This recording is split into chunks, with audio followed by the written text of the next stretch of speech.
성도 여러분 안녕하십니까? 굿뉴스 파노라마.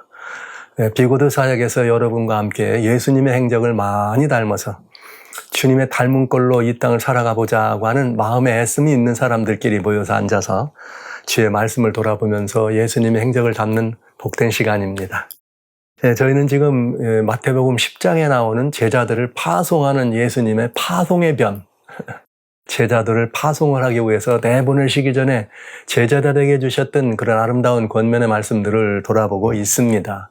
지난 시간에 이제 10장 여기 21절부터 23절에 있는 이 넉절에 있는 말씀을 그저 보면서 그 말씀의 핵심 요결은 너희가 세상에서 미움을 받을 거다. 근데 이제 저희가 지난 시간에 본 것은 왜 우리는 세상으로부터 그런 미움을 받는 존재가 된가? 그 미움을 받는, 즉 환난이나 핍박이 있다면 환난과 핍박의 이유가 무엇인지의 그 근본을 돌아보는 시간을 좀 가졌습니다. 사실 제자들은 그 사실을 잘 기억하는 것은 중요해요. 왜냐하면 어떤 일이 우리 주변에 일어날 때 우리가 다 이 원인과 그거를 다 알지 못하잖아요. 그러나 우리가 그런 왜 이런 일이 일어나는지를 모르는 일이 너무나 많지만 그때마다 어둠이 이렇게 이 하나님의 아들, 딸에게 가져다주는 여러 다양한 형편의 미혹 혹은 핍박이 있구나. 이런 하나의 그런 미혹이나 핍박 가운데 이것이 하나라는 사실을 내가 깨닫고 인식하고 그것에 대해서 내가 답할 수 있고 내 나름대로 그거에 어떤 대처할 수 있는 대단히 중요한 근본을 마련하려면 왜 이런 핍박이 있는지 그 핍박의 이유를 살피는 것이 중요했죠. 그래서 지난 시간에 여러분과 함께 돌아보게 됐습니다. 한 번 더 이 부분을 좀 돌아봐야 합니다. 굉장히 아픈 부분이 있으니까요. 또 21절부터 또 봅니다. 장차 형제가 형제를 아비가 자식을 죽는 데 내어주며 자식이 부모를 대적하여 죽게 하리라. 여러분 이게 이해가 됩니까? 정말 이해되지 않는 내용 아니에요? 아무리 그렇다 할지라도 신앙적인 이유 때문에 형제를 내주고 부모 자녀 간에도 이런 일이 있을 수 있을까? 굉장히 정말 마음이 아픈 일이기도 하지요. 그러면서 또 너희가 내 이름을 인하여 예수님의 이름 때문에 모든 사람에게 미움을 받게 되고 모든 사람에게 여러 가지 다양한 불이익을 받을 수가 있다. 그러나 그런 일이 있을지라도 미움을 받는 사람들에 대한 대처는 뭐냐? 즉 여기 이렇게 이런 일이 겪는 것은 일이 가운데 있기 때문에 당연히 그런 일이 겪습니다. 그때 뱀처럼 지혜로운 사람들이 어떻게 해야 될 일은 뭐냐? 또 비둘기처럼 순결하게 해야 될 일은 뭐냐면 미움은 받지만은 나중까지 견디는 자는 구원을 얻으리라. 즉 끝까지 견디는 자는 구원을 얻으리라. 그리고 또 그 미움과 핍박이 있을 때 우리가 해야 될 또 뱀처럼 지혜로운 행동은 뭐냐면은 이 동네에서 너희를 어떠하라? 핍박하면 저 동네로 피하라. 내가 진실로 너에게 이르노니 이스라엘의 모든 동네를 다 다니 못하여 인자가 오리라 하면서 주님께서 이런 미움과 핍박에 대한 대처를 비둘기처럼 지혜롭고 뱀처럼 순결하게 뱀처럼 지혜롭고 비둘기처럼 순결하게 이런 그 핍박이나 미혹을 이기는 길이 이렇게 끝까지 견디는 것이요, 피하는 것이다. 이런 말씀을 주셨습니다. 자, 이제 여러분 어떠세요? 이제 지난 몇 번에 걸쳐서 주님께서 우리를 진짜 이제 제자로 파송하시는 파송의 변을 들으면서 그동안의 내용과는 좀 다르죠? 천국의 오묘를 하나님의 어떤 분이신지를 보여주실 때 그 놀라운 사랑과 무한한 자비를 우리가 보았는데 이제 우리가 각자 이렇게 정말 위기를 만난 거지. 예수님과 함께 있던 제자들이 예수님 없이 그들끼리만 이제 이렇게 복음을 나간다는 건 신앙적으로도 위기죠. 자, 이제 이 위기를 어떻게 극복할 것인가, 대처할 것인가에 대한 주님의 말씀 속에는 여러 우리들이 이제 일상 속에서 우리에게 일어나는 다양한 일들이 이 안에서 반복되고 이 안에서 또 이렇게 거듭되고 우리들에게 경험된다. 그런 부분을 보는 과정이 되겠습니다. 여기는 나눌 게 너무너무 많지만은 진짜로 너무 많지요. 그러나 여러분들과 제가 그 너무 많은 것들은 다 이렇게 나눌 필요가 없어요. 왜냐하면 저는 저대로, 여러분은 여러분대로 그런 일이 가운데 있는 우리들의 삶 속에서 느껴지고 경험해지는 다양한 그런 이 모습 속에서 스스로 우리를 체득해야 되고 또 감당해야 될 몫이기 때문에 그렇습니다. 자, 이제 이런 성품은 위기 때 나타난다, 신앙은 위기 때 나타난다, 이런 말씀을 드렸는데, 진짜 이제 우리들도, 이건 이제 예수님의 제자들 이야기지만, 오늘 우리 시대에 우리가 우리의 삶 속에서 이런 삶을 살아갈 때, 여러분, 어떻습니까? 이 다양한 위기를 직면할 때가 있잖아요. 근데 여기 정말 형제가 형제를, 아비가 자식을, 자식이 자녀를, 이런 일이 과연 있을까? 내가 보니까 실제 이런 일이 있습니다. 다른 데서는 도덕적인 이런 부분들을 이야기할 때는 이런 이야기가 없는데 참 이상하게도 신앙적인 얘기를 할 때는 이런 일이 있더라고요. 참 놀라운 일이죠. 그래서 사단이 우리를 미혹하고 우리를 핍박하는데 사단이 제일 먼저 이렇게 하나님 백성들에게 다가와서 하나님을 포기하게 하고 예수님 믿는 것을 포기하게 만들기 위해서 가장 먼저 하는 것은 뭐냐? 먼저는 기독교 공동체라고 하는 교회를 미혹하는 것이고, 안 되면 핍박하는 것이라 그랬어요. 동일하게. 먼저 우리 그리스도인 한 사람 한 사람에게는 어디서 먼저 이런 일이 벌어지느냐? 대개는 가족들 가운데 이런 일이 벌어집니다. 예, 저희가 이렇게 예수님을 믿고 이렇게 이 주님을 영접하고 살아가는 많은 사람들이 처음에 신앙생활을 시작했을 때 가장 어려움을 겪는 게 어딘가 하면 대개는 가족들이더라고요. 뭐 남편 혹은 아내로부터 오는 온갖 모욕스러운 조롱, 핍박. 뭐 이런 말 많이 하잖아요. 너무 쉬운 말로. 장로면 뭐해? 장로가 그렇게 살아가면서 뭐 장로래? 집사면 뭐해? 뭐 집사. 교회 가가지고만 집사면 뭐해? 집에서 이런 소리를 되게 많이 듣는 거지. 이것들이 성도들에게 굉장히 가슴 아픈 일이기도 하고, 또 사실은 그런 일들을 통해서 어떤 일을 겪습니까? 내 신앙의 모습을 좀 바로잡기도 하고 고쳐하기 위해서 애를 쓰는 경험도 되기는 되지만, 그런 소리를 들을 때 굉장히 요 마음속에 들려오는 생각들은 좀 기분이 좀 좋지 않죠. 뭐 마음이 아프죠. 대개는 누구로부터? 친한 이들로부터 믿음의 이유로, 신앙의 이유로 여러 다양한, 그것이 뭐 이렇게 미혹이든지 조롱이든지 압제든지 그런 게 있는 것을 우리는 알게 됩니다. 여기 이 구체적인 신뢰를 제가 말씀 안 드려도 이런 신뢰는 여러분이 어쩌면 집에서 직접 겪으실 수도 있고, 아니면 여러분의 교회에서 이런 가족들로부터 이렇게 처음 신앙 영접한 사람들이 당하는 이런 고초들을 여러분들이 많이 교회에서도 보실 거예요. 특별히 어떤 분들은 이렇게 이 하와의 후손들이죠. 아내들이죠. 아내들이 예수님을 먼저 영접하면 어떤 남편은 어떡합니까? 막 그 아내를 심지어는 그냥 구타까지 하는 그런 걸로 아내를 얘기하고, 또 어떤 때는 뭔가 좀 이렇게 마음에 이렇게 생각이 지식이 많은 사람들은 또 신앙이라는 것을 조롱하는 그런 다양한 세상적인 그런 사상을 가지고 또 이 아내의 신앙을 핍박하는, 또 그러면서 또 그렇잖아요. 자녀들도 대개는 이렇게 엄마 편인데 말이죠. 꼭 신앙적인 문제 얘기할 때만은 그렇지 않더라고. 그래서 엄마가 핍박을 받을 때 엄마와 함께 같이 핍박을 받아주는 자녀들보다는 아빠와 함께 엄마가 예수 믿는 거에 대해서 막 교회만 가서 한다고 이런 일을 많이 있잖아요. 그래서 이런 경우를 우리가 당하는 것은 어쩔 수 없이 우리는 비둘기다, 우리는 양이다, 그러니 우리는 이리에 우리에 들어있다. 그러나 그런 핍박이 있을지라도 우리는 순교를 잃어서는 안 되겠다. 여러분, 이건 참 대단히 중요하잖아요. 그러나 그 순교를 잃지 않기 위해서 우리들에게는 뱀처럼 지혜로움이 필요하다. 이것들이 이제 오늘 예수님이 직접 우리들에게 가르쳐 주신 이야기인 것입니다. 제자들의 이야기는 곧 우리들의 삶의 이야기고 우리들의 이야기입니다. 여기에 이제 교회를 역사 속에서 무슨 어둠의 역사가 막 교회를 여러 정치적 권세나 여러 가지 이런 것들로 핍박하고 압제한 이런 역사들은 너무나 말할 것도 없이 많지만, 이것이 가족들 속에서 일어나는 이런 일들은 정말 말할 수 없이 많은 거예요. 도처에서.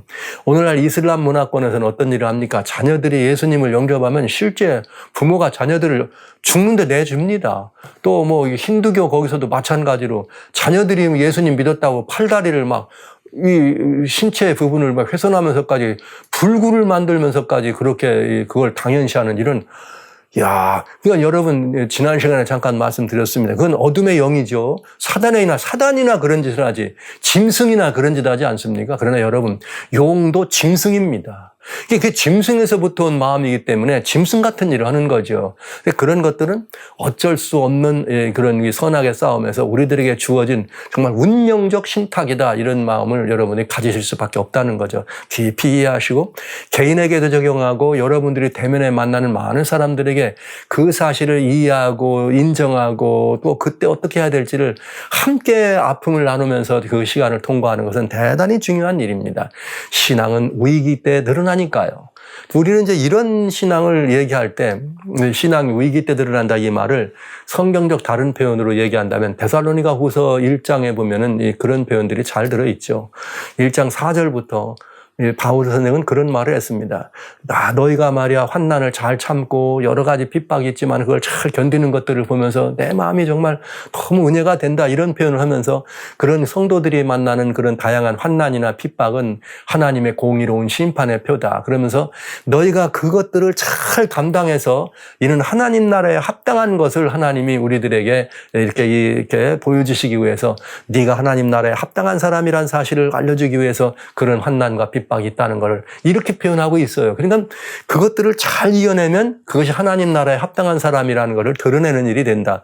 그게 결국은 사단은 자기가 여기를 주권을 행사하고 싶은데 여기가 자꾸 하나님 나라의 사람이라 그리고 하늘 복음을 선포하니까 사단으로부터는 다양한 미움이, 사단이 직접 하는 것이 아니라 정치나 권세, 나라라고 하는 국가적 권력을 통해서 성도들을 핍박하고, 또 아니면 뭐 사회 구조적인 여러 가지 속에서 다양한 권세와 권력이나 부라는 이런 이름을 통해서 그리스도인들을 압제하고 핍박하려고 하죠. 가정에서는 또 가정에 있는 단위에는 여러 가지 다양한 그런 것들로 이것들을 핍박하게 됩니다. 그러나 성경은 이렇게 말했습니다. 그런 것들을 잘 이기면 하나님 나라에 네가 합당한 사람이라는 걸 드러낸다. 자, 이것이 마지막 시대를 살아가는 우리들에게 결국은 끝까지 이런 일은 있을 것을 얘기해 주는 거예요. 어디서부터? 가족들로부터. 여러분, 여기 바울의 이야기를 한번 보시죠. 시편 55편입니다. 시편 55편에 보면은 그 사도 바울이 그런 고민을 하고 그런 고뇌 속에 있는 바울의 마음이 우리한테 굉장히 가깝게 전달이 되는데, 이런 일이 있어요. 나를 대적하는 자, 나를 대적하고 나를 모함하고 나를 힐난하는 그런 사람이 내 옛날에 원수였으면 내가 참을 뻔했다. 여기 이 시편 55편에 무슨 말이 있냐면 이렇게 돼 있어요. 12절에 나를 책망한 자가 원수가 아니라 원수일진데 내가 참았다. 이 말은 무슨 말이냐면, 나를 책망하고 나를 향해서 교만을 떨고 나를 향해서 뭔가 이렇게 어처구니 없는 일을 행하는 그 사람이 내 원수였다면 내가 참을 수 있었겠다. 또 나를 대해서 누가 자기를 높이는 자가 나를 미워하는 자가 아니라 미워하는 자일 때 내가 그를 피하여 숨었어. 이거 뭐예요? 교만을 떨어가면서 말이죠. 나를 말이죠. 이렇게 미워하고 이렇게 하는 거. 원래 나를 미워하던 사람이 나를 미워하는 그런 일이 있었으면 내가 그냥 그를 피하면 됐는데, 내가 그게 아니구나. 뭐라 하겠냐면 이렇게 됐어요. 그가 지금 나를 대하여 교만하고 나를 대하여 책망하고 교만을 떨고 나를 여러 가지 다양한 형편으로 조롱하는 그런 모순덩어리 저 사람들이 알고 보니까 곤도로다 나의 누구냐? 동류, 나의 동무요, 나의 가까운 친오로다. 이야. 그러니 얼마나 이 가슴이 아프고 안타깝고 답답하고 억울했겠어요. 우리가 같이 한때는 재미롭게 의논하며 무리와 함께 하나님의 집안에서 호련히 다녔도다. 이렇게 예수님 믿는다고 말이죠. 참 이렇게 여러분, 이런 일이 교회에서 너무 많아요. 교회에서 또 이렇게 그렇게 가깝게 하던 사람들이 말이죠. 뭔가 하나, 조금 하나 일이 틀려진 거 가지고 평생 원수되고 말이죠. 이런 일들은 너무나 교회에서 많아요. 그건 진리의 영에 인도받는 사람들의 태도가 아니에요. 참 그리스도의 모습이 아닌 거죠. 영이 다른 사람들입니다. 그런데 이 일인데 어디에 있는 거예요? 자기가 양의 옷을 입고 양의 우리 안에 들어와 있는 사람들 얘기를 하는 거예요. 따지고 보면. 그런데 여기 그런 사람들이 있더라. 나는 그것도 모르고 교회 안에서 같이 재밌게 놀고 신나게 지냈는데 나중에 일이 벌어지니까 그들이 제일 먼저 앞장서가지고 책망하고 제일 먼저 앞장서가지고 나를 미워하더라. 이 얘기입니다. 교회는 그런 일이 많지요. 의와 진리의 원칙을 세우는 일에는 반드시 이런 일이 많습니다. 먼저 가까운 사람들이 공격을 하고 가까운 사람들이 또 이렇게 힐난하고 조롱하는 걸 보게 되는 거죠. 이게 너무 가슴 아프니까 다윗은 뭐라 하겠는가 하면 여기 너무 아프니까 여기 뭐라 하겠는가 4절에 이번 다시 뒤로 앞으로 갑니다. 55장 시편 4절에 내 마음이 내 속에서 심히 아팠다.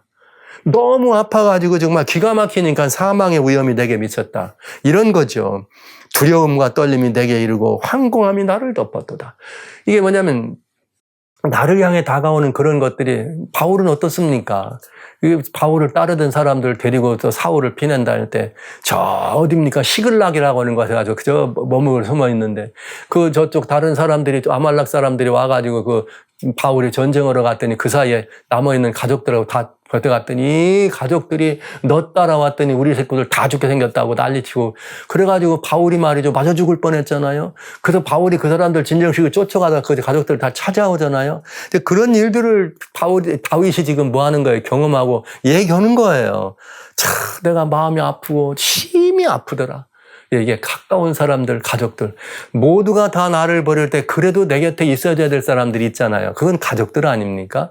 모두가 나를 이상한 사람이라고 얘기하고 모두가 나를 배척할 때 그래도 나하고 친하게 했던 그들은 바로 교회에서 내 곁에 있어야 되는 거 아니에요? 근데 그렇지 않더라. 그러니까 다윗이 뭐라 하겠는가.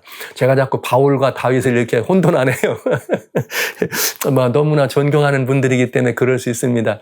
두 분이 받은 그런 고난들을 바라보니까 다 그런 느낌이 드네요. 여기 이렇게 돼 있어요. 나의 말이 뭐라 하겠는가 하면 시편 55편 6절에 나의 말이 내가 비둘기같이 날개가 있으면 날아가서 편히 쉬리라. 내가 멀리 날아가서 광야에 거하리로다. 다윗의 이 마음을 저는 10분 이해하고 사역의 현장에서 참 이런 일들을 여러 번 많이 겪으면서 그래 내게 비둘기의 날개가 있더라면 정말 홀홀 날아가서 다윗이 그랬던 것처럼 아무도 없는 광야 한 곳에 가서 좀 쉬었으면 좋겠다. 예, 한두 번이 아닙니다. 한두 번이 아니에요. 그런 삶 저뿐이 아니죠. 여러분도 그런 일을 많이 경험하실 겁니다. 자, 이렇게 우리들은 이런 일들을 겪습니다. 근데 대개는 이것이 먼 곳에서 아니라 내 가까운 곳에서 이런 일이 벌어진다. 나를 넘겨주는 것. 그래서 예수님이 제자들에게는 여기 마태복음 10장에 이 뒤편에 또 보면은 4절부터 36절까지 뭐라 하겠냐면 나 화평지로 온 거 아니야. 내가 거물지러 왔어. 그러면 거기 또 나와요. 사람의 원수가 다른 사람이 아니고 자기 집안 식구리라. 참, 이런 모습들.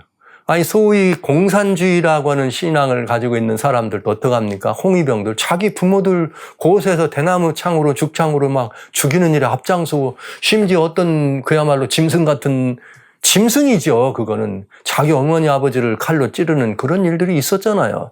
공산주의라고 하는 어둠의 영, 미혹의 영이 그렇게 사람을 만든 거 아닙니까? 그런데도 불구하고 이 교회 안에 그런 공산주의의 영이 들어와서 교회를 침식해 간다는 건 정말 너무 불행한 일이죠. 너무나 불행한 일이죠. 그러나 이것이 어둠이 교회 안에도 관영하고 미혹으로 사람들을 미혹하는 것은 사단의 일이기 때문에 어쩔 도리가 없는 그런 일이 되겠네요. 자, 여기에 이런 상황을 바라봅니다. 그러나 주님은 이런 정말 가슴이 아프고 감당하기 어려운 그런 일이 나오지만 그럼에도 불구하고 너희는 어떡하라? 견뎌라. 끝까지 견뎌라. 이런 일이 있는 이유는 어떻다는 거예요? 사단의 영의 역사로 말미암아 일어난 일이다. 지극히 높은 자를 대적하는 사단이 진행하는 일이기 때문에 우리는 이 일을 보고 어떻게 해야 돼요? 견뎌야 하겠다는 얘기죠. 견뎌야 한다는 것. 여러분, 견뎌야 합니다. 이 견딤에 대해서 예수님이 제자들에게 나중에 또 요한복음 16장에는 이번에는 요한복음 16장은 예수님이 이제 승천하시기 전이죠. 돌아가시기 전에 제자들과 마지막으로 제자들을 어떻게 하는 거 이 땅에서 제자들을 마지막으로 세상을 향해 파송하실 때 이게 이 파송이 말고 돌아가시기 전에 제자들에게 이렇게 유언하실 때 요한복음 16장 33절에 이렇게 말씀했습니다. 요한복음 16장 33절. 참 이것을 너에게 이름은 너희로 내 안에서 평안을 누리게 하려 함이라. 세상에서는 너희가 환난을 당하나 그러나 담대하라 내가 세상을 이겼노라 하시니라. 할렐루야. 주님은 이 세상에서 우리가 환난이나 핍박이 없다고 하지 않았습니다. 오히려 예수님을 믿기 때문에 예수님의 이름으로 말미암는 환난이 있다. 예수님의 이름을 믿기 때문에 오는 핍박이 있다. 그러나 그런 모든 핍박이 있을지라도 주님 말씀하셨어요. 너희는 평안하라. 왜냐? 내가 세상을 이겼노라. 그러니까 환난과 핍박이 있어도 주님은 우리들에게 뭐라고 말씀하셨는가? 걱정하지 말라고. 내가 그 모든 것을 이겼기 때문에 우리도 어떻게 할 수 있다? 이길 수 있다는 거죠. 그러니까 우리가 그것을 이길 수 있기 때문에 먼저 두려워하지 말고 평안하라. 여러분, 이게 굉장히 중요한 표현이에요. 요한계시록 21장에는 하늘 새 예루살렘 새 하늘과 새 땅을 우리에게 설명해 주시면서 그 속에 들어가지 못하는 사람들이 나와요. 그 안에. 그 사람이 들어가지 못하는 사람의 1번 조건이 두려워하는 자들입니다. 누가 두려워하는 사람인가? 누가 두려워하는 사람인가? 믿지 않는 사람이 두려워하는 사람이에요. 즉 믿지 못하는 사람이 두려운 것이 뭘 믿지 않죠? 여기 내가 세상에 환난을 당한다. 그러나 담대하라. 내가 세상을 이겼다는 사실을 믿으면 세상에 일어나는 그런 일로 말미암아 뭐하지 말라? 두려워하지 말라. 근데 이 말 다른 말로 성경에 그런 말이 있죠. 사랑은 두려움을 어떻게 합니다? 이겨요. 사랑에는 두려움이 없나니. 그러니까 여기 예수님을 사랑하고 예수님의 사랑 안에 우리가 머무르면 이 땅에서 어떤 일이 있다 할지라도 뭐 할 필요가 없다? 두려워할 필요가 없다. 두려워해서는 안 된다 이거예요. 우리의 두려움은 불신을 말하고 우리의 두려움은 사랑이 없음을 우리들에게 보여주는 말하자면 바로미터와 마찬가지라는 사실을 성경은 우리에게 가르쳐 주시는 것입니다. 주님은 우리들에게 말씀하십니다. 환난이 없다고 하지 않았습니다. 핍박이 없다고 하지 않았습니다. 핍박은 있다. 그러나 평안하라. 두려워하지 말라. 네. 두려워하지 말고 편안하라. 내가 세상을 어떻게 했느냐? 이겼느니라. 여러분, 오늘 이 예수님이 제자들을 보내면서 그러나 끝까지 견디는 사람이 구원이 있다고 이 말씀을 주셨습니다. 이 말씀. 예수님이 마태복음 24장에도 재림의 징조를 말씀하실 때에도 그러나 끝까지 견디는 자는 구원을 얻으리라 이렇게 말씀하셨어요. 그러니까 주님 우리들에게 끝까지 견디는 미덕에 대해서 대단히 중요하게 말씀하십니다. 다시 말씀드립니다. 그리스도인 제자들에게 환난이 없다고 하지 않았습니다. 환난이 있다. 그러나 너희는 환난이 있어도 두려워하지 말고 뭐하라? 평안하라. 그리고 뭐하라? 그것을 견뎌라. 이유는 내가 세상을 이겼노라. 야, 여러분 핍박이 있습니다. 그러나 평안하시기 바랍니다. 예수님이 이기셨습니다. 배고픔이 있을 수 있습니다. 그러나 평안하시기 바랍니다. 예수님이 이기셨습니다. 주님을 따르다 보니까 헐벗음이 있을 수 있어요? 헐벗을 수 있습니다. 그러나 평안하시기 바랍니다. 두려워하지 마시기 바랍니다. 예수님이 이기셨습니다. 먼저 헐벗음을 당하셨습니다. 여러분 예수님이 배고픔과 주림을 이기신 분입니다. 두려워하지 마십시오. 예수님이 이기셨습니다. 여러분 가진 질고가 있을 수 있습니다. 우리 주님도 다 모든 것을 겪으셨습니다. 한결같이 우리와 같은 시험을 받으신 분입니다. 그러나 그분은 항상 평안하였습니다. 심지어 자기를 십자가에 못 박는 사람들을 대해서도 아버지여 저들을 용서하라 하는 온 일을 향한 구속의 선언을 하신 우리 주님이 우리에게 이렇게 말씀하십니다. 사망 권세를 내가 어떻게 했느니라? 이겼느니라. 그러니 사망 앞에서 어떻게 하지 말라? 두려워하지 말라. 내가 어떻게 하느니라? 사망을 이겼느니라. 그것이 바로 지난 시간 말씀드린 히브리서 2장 15절 죽기가 두려워서 일생에 매여 종노릇하는 너희를 놓아주려 함이라. 주님은 우리를 놓아주셨습니다. 주님이 돌아가심으로 우리를 노임을 받았습니다. 우리는 이제 그 모든 사망 권세로부터 우리는 노염받은 사람입니다. 주님이 이기셨으니까요. 저는 우리 사랑하시는 제자 여러분, 주님 사랑하시는 성도 여러분, 형제자매 여러분, 여기 주님이 말씀하신 것처럼 제자들을 파송하시는 예수님께서 너희가 이렇게 이리 가운데 간다. 그러나 그렇기 때문에 거기서 미움을 받아. 그 미움은 환난으로, 그 미움은 다툼으로, 분쟁으로, 조롱으로, 모욕으로, 질투로 여러 다양한 모습으로 마지막에는 사망이라고는 위협으로 우리들에게 다가옵니다.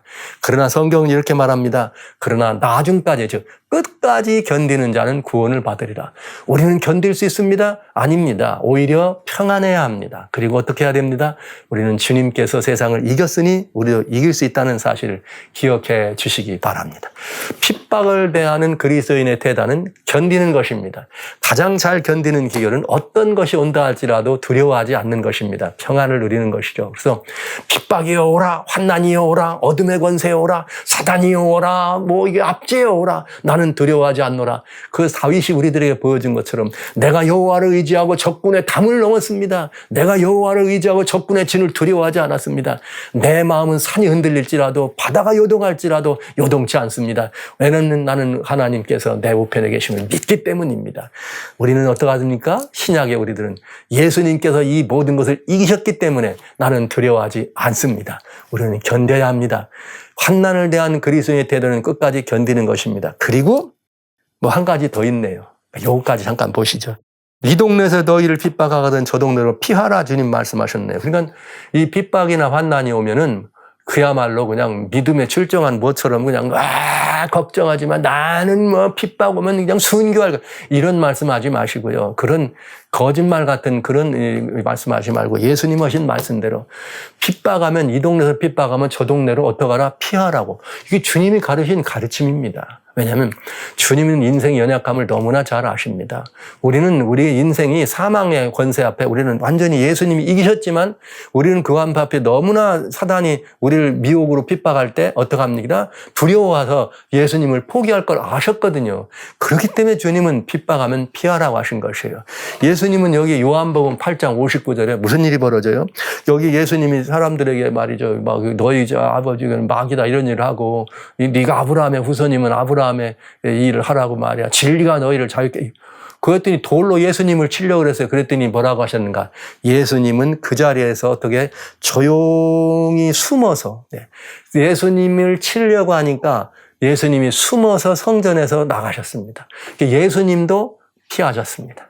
그러니까 여러분, 그럼 예수님이 왜 피하셨을까? 거기서 돌마에 죽지 않고 예수님은 모든 것이 때가 있는 거죠. 여기서 죽은 건 그건 순교가 아니에요. 그건 개죽음이지. 예수님은 언제 십자가까지 가셔야 되는 거죠. 그래 여기 마태복음에도 여기 12장 똑같은 성경에 12장에 14절에 보면 이렇게 돼 있어요.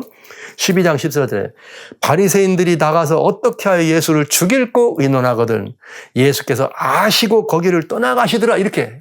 이게 예수님이 보여준 방법이에요. 핍박하면 어떡하라? 피하라는 거예요. 근데 저는 오늘날 많은 믿음이 출중한 분들이 그분들의 믿음을 저는 충분히 이해하고 존경합니다. 그러나 그런 말을 너무 쉽게 하더라고요. 핍박하기는. 그 마지막 때 백성들에게 예수님이 예루살렘이 말이야 군대들에게 이렇게 둘러싸이는 것을 보면은 어떡하라? 이게 산으로 도망가라 그랬더니 도망가기는 어딜 도망가느냐고 이래가면서 누가 전도하느냐? 우리가 끝까지 남아서 전도다. 여기서 순교할 거 이런 분들 훌륭한 마음이고 훌륭한 믿음인 줄 압니다. 그러나 성경을 내용을 잘 이해를 못 하신 거예요. 첫째는 예수님은 그렇게 안 하셨습니다. 그렇게 되걸랑 어떡하라? 피하라 그랬어요. 이건 주님이 명령하였어요. 떠나가라고, 도망치라고. 예수님도 직접 예수를 죽일까 의논했더니 어떻게 했어요? 우리들에게 피하는 모습을 보여주셨다고요. 그러니까 그는 오기 같은 그런 것은 오기 신앙이지 절대로 중요한 우리들이 본받을 믿음은 아니다. 저는 여러분 말씀드리면서 그런 출중한 믿음을 보여주는 것은 귀한 일이긴 하지만은 예수님의 가르침대로 따르시기 바랍니다. 신앙은 위기 때 나타납니다. 핍박이 오고 둘러싸일 때 도망가는 것이 불신을 말하는 것이 아니고 도망가는 것이 믿음입니다. 예수님의 말씀을 순종하는 순종입니다. 그것이 참 신앙입니다. 오히려 그때 아니야 나는 순교할 거야. 이것은 뭐 하는 거예요? 성경 말씀과도 다르고 예수님의 뜻을 이렇게 어기는 거죠. 그래서 우리가 피해야 될 신앙이 있어요. 그 피해야 될 신앙이 뭐냐면 세 가지 있습니다. 그건 무슨 신앙이냐면 첫째, 내가 신앙. 내가 생각하고 내가 판단하고 성경은 소용없어. 그냥 읽어도 내 마음대로 읽어가지고 내가 복음이 돼가지고 내 생각이 옳아 이렇게 하는 그런 신앙은 내가 신앙이에요. 두 번째, 오기 신앙. 지금까지 이렇게 믿어왔는데 아이고 나는 말이죠. 핍박이 오면 난 그냥 여기서 전도하다 죽을 거야 이렇게 믿어왔는데 내가 지금 와가지고 도망간다고 하면 안 되겠지? 나는 오기로 끝까지 있어. 이런 건 오기 신앙이라고 하는 거예요. 그건 옳은 신앙이 아니야. 세 번째는 덩다리 신앙. 가만히 보니까 야 저거 믿음 좋아 보이네. 나도 따라가야 되겠네. 내 생각은 전혀 다르지. 내 이것도 전혀 없이 그냥 가는 대로 이리저리 따라다니는 덩다리 신앙. 이 그리스도인 교회 안에는 내가 신앙, 그리스도인 가운데는 오기 신앙, 덩다리 신앙이 항상 상존한다는 걸 여러분 기억하시면서 예수님의 본을 따르시기 바랍니다. 너희는 거기서 떠나라 그러면 떠나면 되는 거예요. 이 동네에서 핍박하면 저 동네로 가라 그러면 가면 되는 거예요. 가야 되는 거예요. 근데도 왜 우리는 믿음이 좋은 우리들은 그것을 예수님보다 더 믿음이 좋아서 제자들보다 더 믿음이 좋아서 이렇게 얘기를 하죠. 시편 57편에 이제 이렇게 우리들에게 주시는 말씀이 있습니다.